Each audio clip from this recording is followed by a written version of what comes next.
and I'm here at Charlestown Landing, State Historic Site. And I'm Ranger John.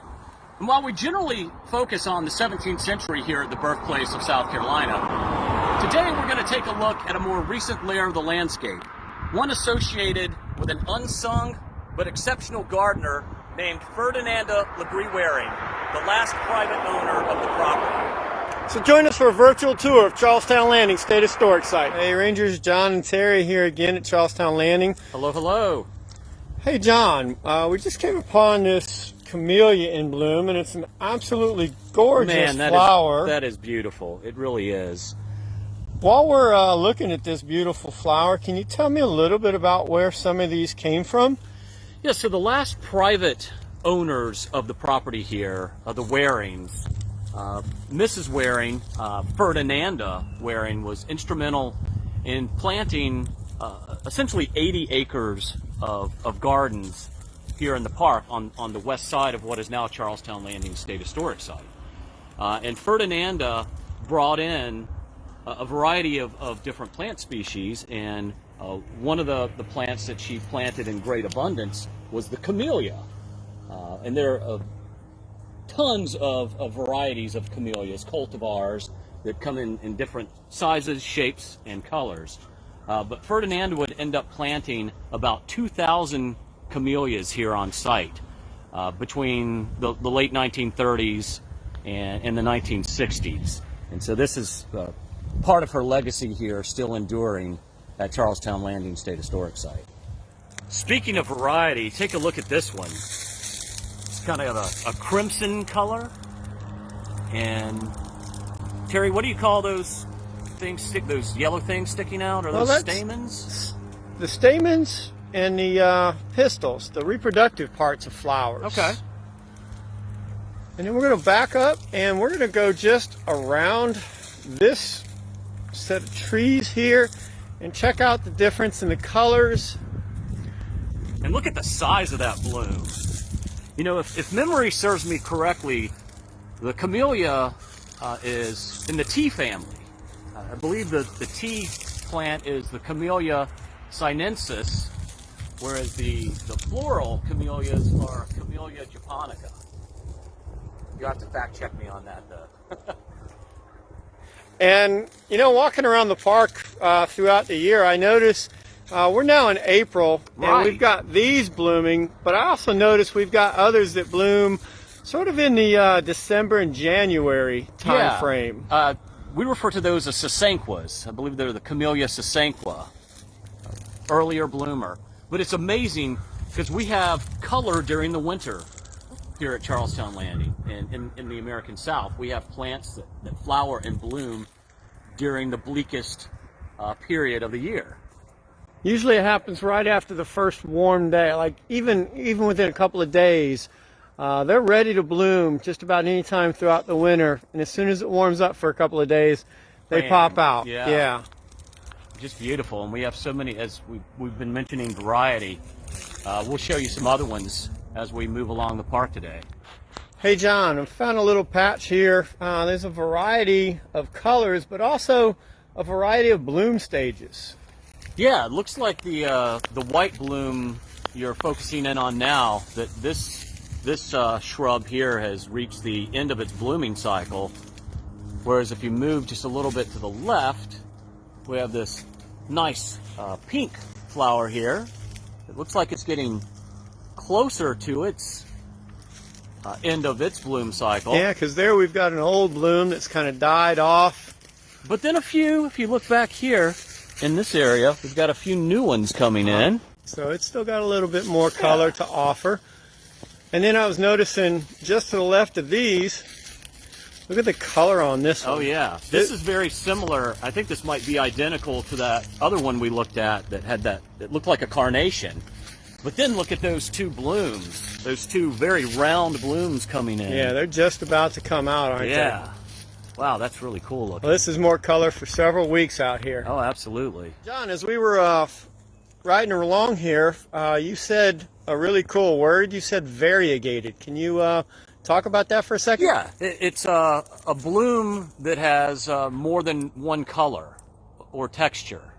And you can see that this bloom is pink in the center, but then around the edges is white. And you'll see that in certain cultivars of camellias, that not only do they come in different sizes and shapes, but also some blooms can be multicolored. Well, that one sure is cool. And we saw a big bumblebee in there. I saw that. That's collecting pollen and going to make the nectar and all that good stuff. So neat way to see wildlife out here interacting with the variegated camellia. Hey Terry, come check this out. We've got another really nice variegated bloom here. Oh wow! It's got kind of a, and you can see the different colors in the front, and then the one in the back. Oh yeah, it's even more vibrant. Yeah, it's a darker red. It's almost like a candy cane. That's really cool. Nice find, John. Look at all the different colors. And we've got a lot of buds left on this one, so we should be getting more blooms through the next couple weeks. Even in the bud stage, you can see the variable colors. Oh yeah.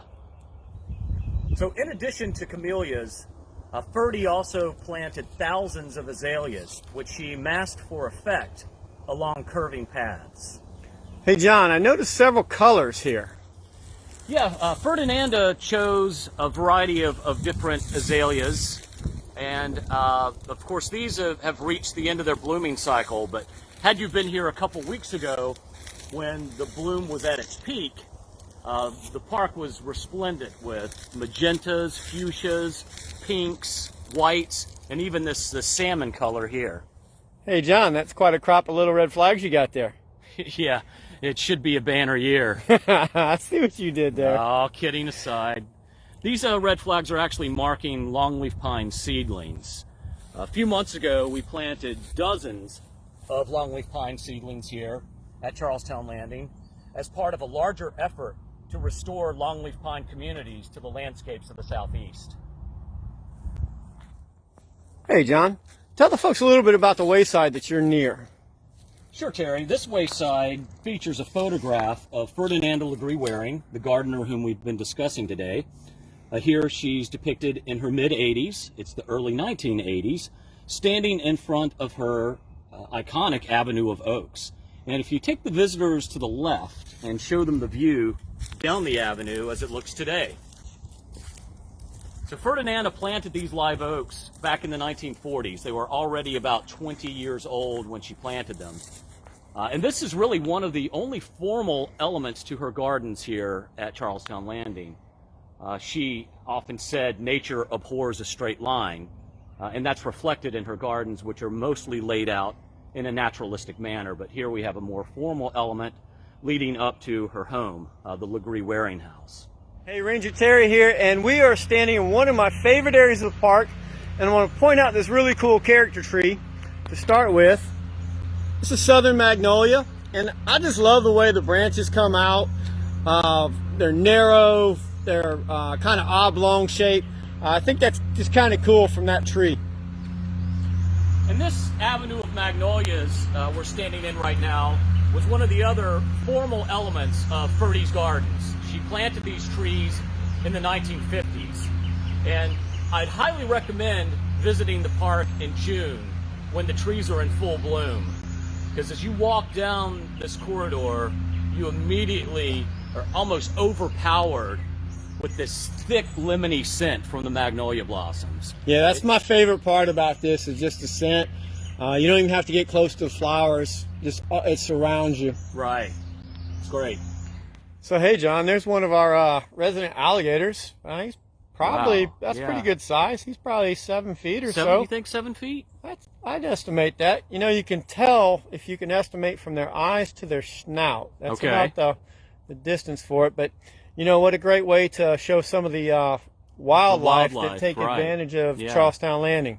It's always important, though, if you do come across an alligator in the wild, to keep your distance.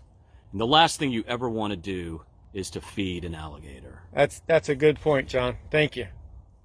Yeah, there he is on a side view. Can you zoom in a little bit?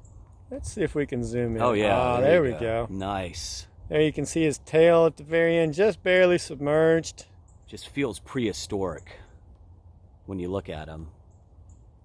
In the early 1980s, Ferdinanda walked the grounds with a landscape architect, and she pointed out several things of interest.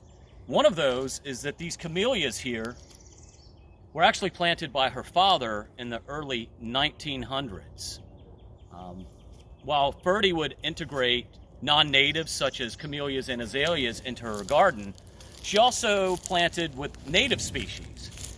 And the largest plant that she had in her palette is the southern live oak, Quercus virginiana. The live oak is called a live oak because it's an evergreen oak. Unlike deciduous trees which lose their leaves all at one time during the fall, the live oak will shed its leaves periodically throughout the year, so it's always got some greenery associated with it. There are two iconic southern plants that you often find in conjunction with the southern live oak. One of those is the Spanish moss, the gray tresses hanging from the boughs here. Spanish moss is neither Spanish nor moss. It's actually an epiphyte. And you know what an epiphyte is, Terry. It's a plant that loves the air. You got it. Epi meaning air, phyte meaning plant. Gets all of its nutrients from the surrounding air. And contrary to popular belief, it is not a parasite. It has a commensal relationship with the tree, which means it doesn't take anything from the tree, which serves as its host. And in addition to the Spanish moss, we also have this fern growing along the boughs of the live oak. That's the resurrection fern, also an epiphyte. If you look here, you'll see that the fern appears to be drying up and dying.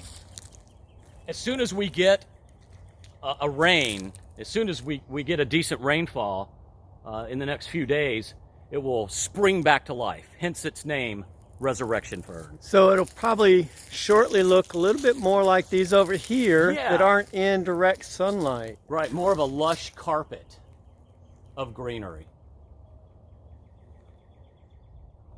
So as John and I were going around the pond at the park, we saw this guy out here. Is that a Maltese falcon, Gary? No, that's a classic movie, John. This happens to be an anhinga, also known as a snake bird, because when they swim, they actually, most of their body is below the water, and it's just their neck and beak above the water, and it kind of looks like a snake out there in the water. But this guy's out there drying right now. He's obviously been fishing, he fed himself, and afterwards, because they don't produce oil like ducks do to keep their feathers dry, they have to actually air dry, just like you would your laundry on an old-fashioned laundry line. So this guy's out there just checking it out. That's why he's got his wings spread so far apart. But that's great. It's one of the things I love about Charlestown Landing State Historic Site. It's a history site, but there's great nature all around. He's also got some companions with him, doesn't he? Oh, he's got a few turtles down there. Are those yellow-bellied sliders? Those are yellow-bellied sliders. You are right. Cool. We're sitting here between two freshwater ponds that Ferdy and her husband, Dr. Joseph Waring, installed here in the late 1940s. They brought in a construction crew that carved the ponds out of the salt marsh. One of the reasons that we know what we do about Ferdy's tenure here is that in her twilight years, she wrote out her reminiscences in pencil on yellow legal paper, and fortunately those have been preserved. We have a copy here of her section about the lakes, and I want to read you a quick passage about them. So after they had finished the construction on the pond, it was during the summer and they were experiencing a drought. And Ferdy wrote, "The drought was discouraging. Here we were with a big empty lake. There were two little underground springs feeding pencil-sized streams into the area. Dr. Waring said, referring to the construction company, we gave them the dirt and they gave us a hole in the ground. The hole was 16 feet in depth in most places, and we despaired of ever seeing water in it. But eventually the rains came.